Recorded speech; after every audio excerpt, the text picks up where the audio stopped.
Alhamdulillahi Rabbil Alamin. Mes chers frères et sœurs, il ne vous échappe pas qu'il nous reste quelques jours, voire quelques heures. On peut se permettre de dire quelques heures, vu que le Ramadan est très proche. Quelques heures, et nous voilà entrés dans ce mois béni, dont Allah subhanahu wa ta'ala a fait maintes fois l'éloge dans le Saint-Coran. Ce mois dont le prophète alayhi afdalus salatu wa azkat taslim a dit que quand il rentre, eh bien, Allah Jalla wa ala nous facilite l'entrée au paradis. Allah subhanahu wa ta'ala affranchit des gens de l'enfer. Allah Jalla wa ala ordonne à toutes les portes du paradis de s'ouvrir et à toutes les portes de l'enfer de se fermer. Et Allah Jalla wa ala donne l'ordre que tous les shayatin, les diables les plus néfastes, soient enchaînés. Pendant ce mois béni, ayyuhal akhyar, il y a des centaines, il y a des milliers, il y a des millions, il y a des milliards. Abshiru ayyuhal ikhwatul kiram, de musulmans dans le monde entier qui s'efforcent de se rapprocher du divin à travers l'abstention pour montrer l'amour qu'ils portent envers leur Seigneur, l'abstention de nourriture et de boissons pendant de longues journées. Mais ce qui nous importe, ce n'est pas simplement de jeûner, mais c'est avant même de jeûner de savoir comment réussir son jeûne du mois de Ramadan. Comment réussir à jeûner et à passer son mois complet en rendant notre Seigneur Tabaraka wa Ta'ala satisfait de nous. Comment réussir le mois du Ramadan? Et pour cela, on va indiquer quelques pistes efficaces et bénéfiques, Inch'Allah Ta'ala, afin qu'on parvienne tous à jeûner le mois du Ramadan, un mois complet comme il se doit, et afin qu'on puisse profiter au maximum de tous ces trésors que renferme Shahru Ramadan. Et les pistes, on va les voir au billahi tawfiq. Ayyuhal musallun, le premier conseil que j'ai à donner à moi-même ainsi qu'à mes frères et sœurs pour réussir, ce n'est pas pour jeûner le mois du Ramadan. Certes, il est demandé de jeûner, c'est une chose, mais réussir son jeûne, c'est une autre. Faire son pèlerinage, c'est une chose, mais réussir son pèlerinage, c'est autre chose. Donc nous, ce qui nous importe, ce n'est pas que jeûner, mais c'est réussir son jeûne du mois de Ramadan. Et pour cela, eh bien, il faut prendre conscience de certaines choses essentielles pour te permettre de réussir. Et la première des choses, eh bien, Allah, ce mois de Ramadan, quand tu vas le jeûner, dis-toi, je fais le jeûne de celui qui fait ses adieux. Combien, comme vous le savez toutes et tous, ont jeûné avec nous, ne serait-ce que dans cette ville, l'année dernière, et aujourd'hui, ils sont où? Tahta turab, rahimahumullahu jami'an.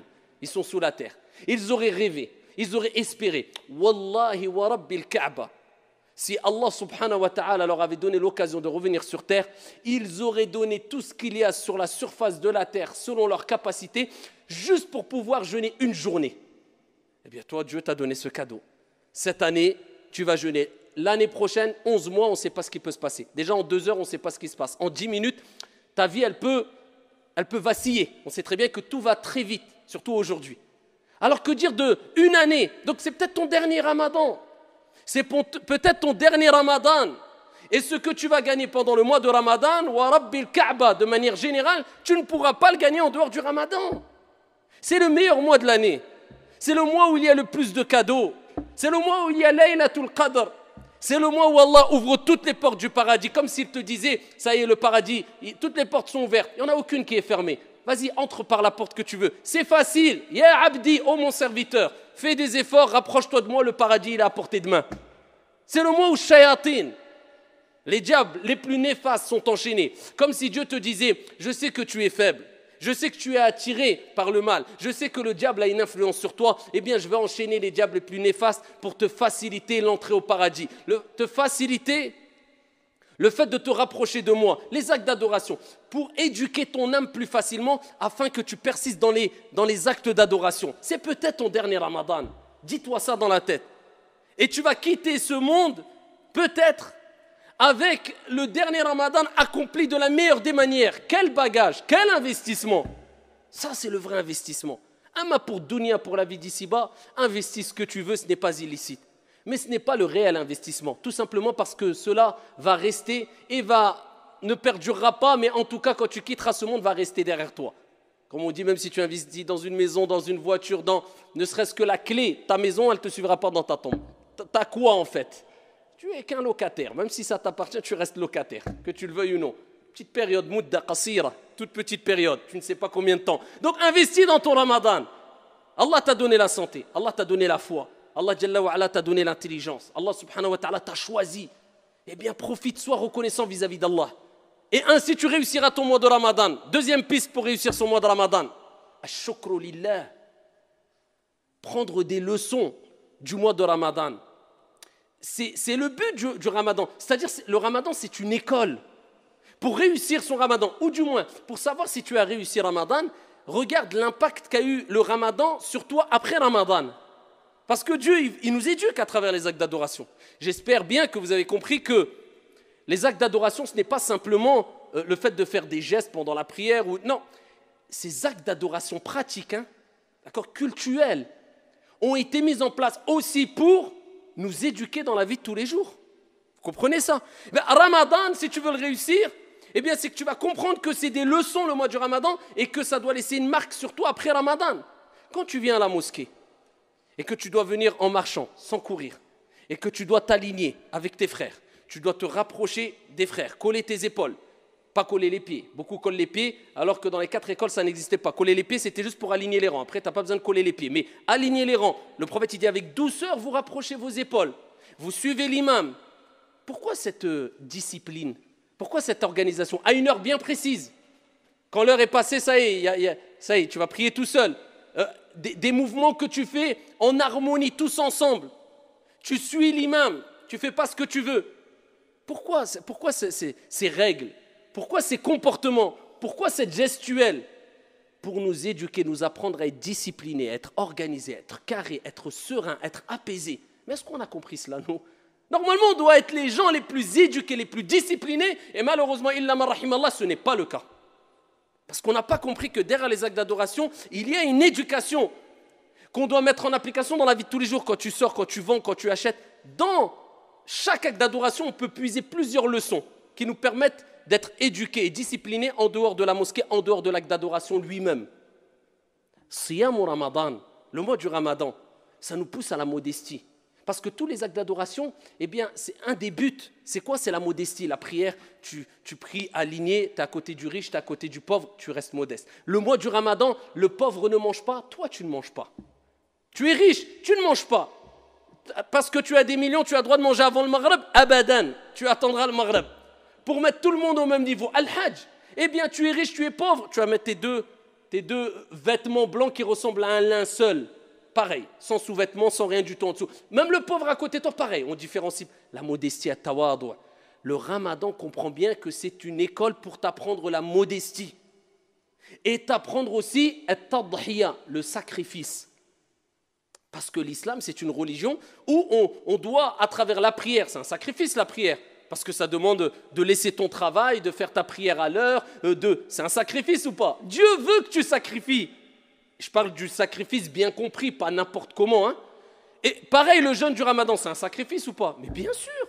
Comment ça, du matin, surtout nous ici, du matin, 6h du matin, 5h du matin, jusqu'à 21h le soir, 21h30, 22h, tu te prives de boire et de... Si ça, c'est pas un sacrifice, c'est quoi? Parce que Dieu te rappelle, tu as été créé pour m'adorer et je veux que tu prouves ton amour vis-à-vis de moi à travers des sacrifices dans les actes d'adoration. Eh bien là, tu dois prendre ces leçons en disant, plus le sacrifice est grand et plus Dieu sera satisfait de moi à travers des actes d'adoration tels le jeûne et telle la prière. Donc ça te montre que voilà, le Ramadan, c'est une éducation spirituelle, c'est une école spirituelle. Ainsi, tu auras compris un des buts du Ramadan et tu auras réussi ton Ramadan parce que ça te servira en dehors de Ramadan. Les bonnes habitudes que tu as prises pendant Ramadan, eh bien, tu vas les continuer. Pour réussir Ramadan, c'est de comprendre tous les bienfaits qu'il y a dans Ramadan. Et parmi les plus grands des bienfaits et les plus beaux des bienfaits, le prophète sallallahu alayhi wa sallam fi sahih, comme vous le savez toutes et tous, a dit Man sama Ramadan imanan wa ihtisaba. Ghufira lahu ma taqaddama min dhanbi. Celui qui jeûne le mois du Ramadan, poussé par sa foi, c'est pas parce que par habitude ou pour ressembler aux gens ou pour pas que les gens ou pour que les gens disent oh il jeûne ou je ne sais quoi. Non, on n'a à imposer à personne le mois du Ramadan. Et quand on fait un acte d'adoration, on le fait pour Dieu, pour Allah subhanahu wa ta'ala uniquement. celui qui fait le mois du Ramadan, poussé par sa foi, en espérant la récompense divine. C'est-à-dire quand tu fais Ramadan, tu espères la récompense. C'est quoi le Jannah, le paradis? C'est quoi? Tu veux réussir ton Ramadan? Eh bien, rappelle-toi de ce hadith, celui qui jeûne le mois du Ramadan, poussé par sa foi, en espérant la récompense divine, tous ses péchés seront pardonnés. Le prophète, il dit aussi, celui qui fait la prière la nuit pendant le Ramadan. Alors ça, retiens cela. C'est-à-dire, celui qui, tout le mois du Ramadan, il a fait Qiyamul Layl, la prière de la nuit. Tout le mois du Ramadan. C'est pour ça, ne rate pas une seule nuit sans faire au moins, les gens, alhamdoulilah, ils vont tous à Tarawih en général, mais au moins 2 rak'at après Salat al-Isha. Qiyamul Layl, au moins. Comme ça, tout le mois, tu auras fait Qiyamul Layl. Le prophète, il dit, celui qui le fait, tout le mois du Ramadan, tous ses péchés seront pardonnés. Par contre, le prophète sallallahu alayhi wa sallam, il nous dit dans le hadith rapporté par Al-Bukhari, et il nous rappelle que Ramadan, ce n'est pas que se priver de boire et de manger, c'est un comportement, c'est un akhlaq, il dit, celui qui ne délaisse pas az-zour, le mensonge, et le témoignage, le faux témoignage, quelqu'un qui ment pendant le mois du Ramadan, il croit qu'il a oublié que Ramadan, c'est avec la bouche, c'est avec les yeux, c'est avec les oreilles aussi. Eh bien, Allah n'a pas besoin de sa privation de boire, de nourriture et de boisson. Allah, il n'a pas besoin. Entre guillemets, tu te fatigues. Tu bois pas, tu manges pas, mais Allah, il n'a pas besoin de ton jeûne, parce que tu mens. Et le prophète, il dit dans Sahih al-Bukhari, il dit, celui qui jeûne, qui entame le mois du Ramadan, il doit s'abstenir de toute obscénité. Vous avez l'éducation? Si tu veux réussir Ramadan, tu comprends que Dieu t'éduque, parce qu'il veut qu'il t'a facilité le fait que tu peux éduquer ton âme, parce que l'âme, elle s'affaiblit. L'âme instigatrice au mal, elle s'affaiblit. Vous voyez, on se sent faible pendant Ramadan, parce que le sang circule moins vite dans le sang, dans le corps, et le prophète alayhi salatu wa sallam, il dit, Shaitan circule en vous comme le sang circule dans votre corps. Shaitan a moins d'influence sur toi, le corps s'affaiblit, l'âme instigatrice au mal, elle s'affaiblit aussi. Les shayatines sont enchaînées, les portes du paradis sont ouvertes, Dieu te facilite l'éducation de l'âme. Et le prophète, il te dit, donc c'est comme s'il te disait, maintenant éduque ton âme. Les mauvaises habitudes, tu es insulté, vous voyez, maintenant tout le monde, chaque phrase, il dit au moins 3-4 gros mots. Illa man rahimallah. Eh bien là maintenant, éduque ton âme. Tous les mauvais défauts, les défauts que tu avais, essaye petit à petit. On n'est pas des anges, on n'atteindra jamais la perfection. Al-kamal ou lillah. Mais essaye de tirer les plus gros défauts que tu avais. Entre autres, les mauvaises paroles. Le prophète, il dit, alayhi salatu wassalam, celui qui jeûne le mois du Ramadan, il délaisse toutes les obscénités. Il dit qu'il délaisse toutes les obscénités. Et si quelqu'un vient le combattre ou le provoquer, il dit, inni sa'im, inni sa'im. On te provoque. Regardez l'éducation du nefs là, c'est facile de se mettre en colère. Mais le prophète, il dit le fort, c'est celui qui retient sa colère quand il est en colère. Eh bien, tu dis je jeûne, paix, laisse-moi en paix. Et c'est comme ça que tu vas réussir le mois de Shahru Ramadan. Pour réussir Shahru Ramadan, eh bien, il faut comprendre le verset coranique. Shahru Ramadan alladhi unzila fihi al-Qur'an. Le mois du Ramadan, c'est le mois où Allah il a révélé quoi? Al-Qur'an. Allah, il a choisi le meilleur des mois pour révéler le meilleur des livres. Pendant la meilleure des nuits, Inna anzalnahu fi laylatil qadr. Wa ma adraka ma laylatul qadr. Laylatul qadr khayrun min alfi shahr. Nous l'avons certes descendu, révélé la nuit du destin, la 27e nuit, avec divergence des savants, du moins les dernières nuits impaires.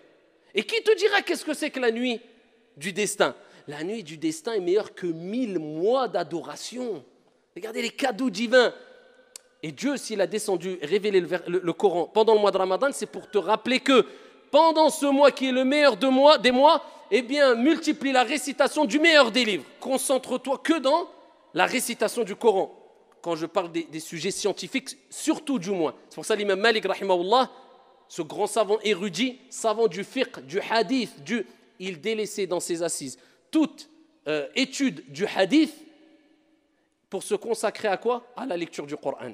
Le mois de Ramadan, c'est Shahrul Qur'an, c'est-à-dire, si tu multiplies la lecture et la récitation du Coran pendant le mois de Ramadan, vis avec le Coran, essaie de le comprendre, concentre-toi, pas dans la beauté des voix.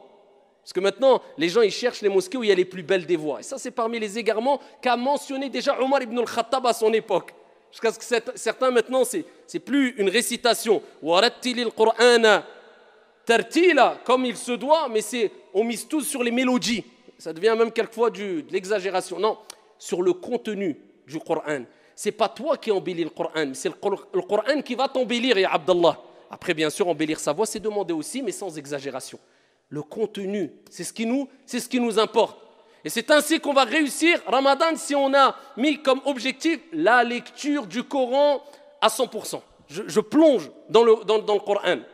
Parmi les moyens aussi de réussir Ramadan, c'est de montrer à ton Seigneur et aux gens autour de toi, car les gens seront des témoins au jour de la résurrection et sur terre, pour ou contre toi. Voilà, c'est ça l'islam. On est tous des ambassadeurs de l'islam. Donc pendant Ramadan, comme on le dit chaque année, tout le monde entier, avec la télé, avec les réseaux sociaux, savent que tous les musulmans jeûnent le mois du Ramadan. Quand tu sors, sache que tu es un représentant, un ambassadeur de l'islam. Quand tu sors dehors, parle pas fort, c'est très tard tarawih. Respecte les voisins, les jeunes dans les cités.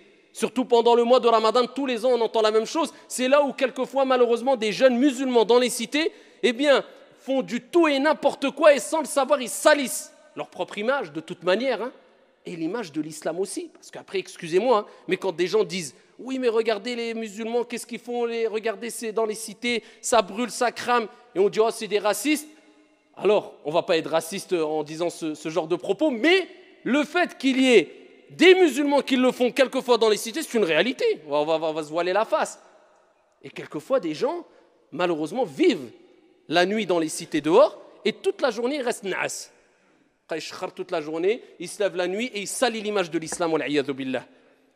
Comme une personne, ils ont demandé à un shir, c'est un savant turc, ils lui ont dit Ya shir, si quelqu'un dort toute la journée, est-ce qu'il aura la récompense du Ramadan? Il a dit oui, il aura la récompense, mais dans ses rêves. Eh bien, c'est ça. Toute la journée, il arrive le Maghreb, il sort, il se met beau, il va dans la cité, il parle fort, il crie. Comment tu veux que les gens ne soient pas racistes? Nous, on est les premiers racistes quand on voit ça. Donc, il ne faut pas exagérer, il faut se rappeler que Ramadan, ce n'est pas que je viens, je fais 2 rak'at at-tarawih, je sors, je fais ruina. Si c'est pour faire ruina en venant à tarawih, wallahi al-adim, c'est interdit pour toi de venir à la mosquée, c'est obligatoire de rester chez toi. Parce que là, tu vas tout gâcher. Et Allah Jalla wa Ala parle de ceux qui veulent faire le bien, alors qu'ils font le mal, et Allah il fait de leurs actions haba'an mansoura, poussière éparpillée. Ça part dans le vent. Respectez, ya ibadallah. Dès que tu mets le pied dehors, tais-toi, uskut. Tu n'as même pas le droit, shar'an, religieusement, de parler même à mi-voix alors qu'il y a des voisins à côté. Tu n'as pas le droit, 11h du soir, minuit, 1h du matin, tu vas parler, les gens travaillent le matin. Wallahi, tu n'as pas le droit. Et si tu n'arrives pas, eh bien je vous dis, shar'an, religieusement, tu n'as pas le droit de venir à la mosquée pour faire salat al-tarawih. Tu n'as pas le droit. Quelqu'un qui ne s'abstient pas, wallah qu'il n'a pas le droit. Et je le jure sur le mimbar. Pourquoi? Parce que salat al-tarawih, c'est surérogatoire. Et ici, respecter son voisin, qu'il soit musulman ou non, c'est obligatoire. Et jamais le surérogatoire va devancer l'obligatoire en islam. Donc, si toi tu n'as pas compris ça, eh bien, à toi de te remettre en question et de te dire que Ramadan, c'est un respect que je dois avoir vis-à-vis des gens et je suis ambassadeur de l'islam. Et ainsi, bi'idhnillahi tabaraka wa ta'ala, tu réussiras ce mois béni, tu profiteras de toutes ces récompenses ici qu'il y a dans le mois de Ramadan. Wallahu a'lam. أيها المصلون